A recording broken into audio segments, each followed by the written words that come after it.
Welcome back.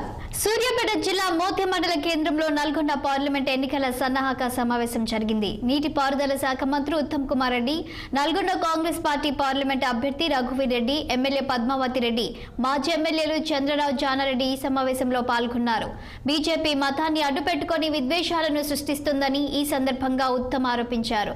ఆ పార్టీకి మరో అవకాశం ఇస్తే ఎస్సీ, ఎస్టీ, బీసీ, మైనారిటీ రిజర్వేషన్లకు తూట్లు పడతాయని హెచ్చరించారు. బీఆర్ఎస్ పార్టీకి ఒక్క ఎంపీ స్థానం కూడా రావడం కష్టమేనని ఆయన ఎద్దేవా చేశారు.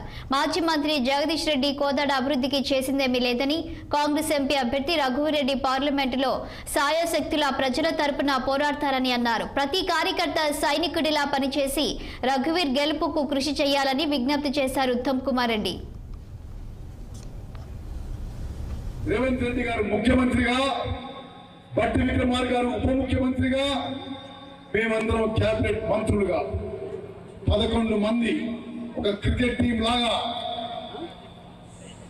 ఒక సమిష్టి నిర్ణయాలతో, ఒక సమిష్టి నాయకత్వంతో ముందుకు పోతూ తెలంగాణ ప్రజలకి మేలు చేసే విధంగా మన ప్రభుత్వం, మన కాంగ్రెస్ ప్రభుత్వం ముందుకు పోతున్న విషయాన్ని మనం చేస్తున్నాం. ఇప్పుడు ఇచ్చిన విషయాలే కాకుండా ఎన్నికలు కాగానే మీ ఉత్తమన్నగా రాష్ట్ర సివిల్ సప్లైస్ మంత్రిగా ఆల్రెడీ క్యాబినెట్ లో తీసుకున్న నిర్ణయం మీకు తెలియజేస్తున్నా. కాంగ్రెస్ ప్రభుత్వం రేవంత్ రెడ్డి గారు ఏపీలో ఎన్నికలు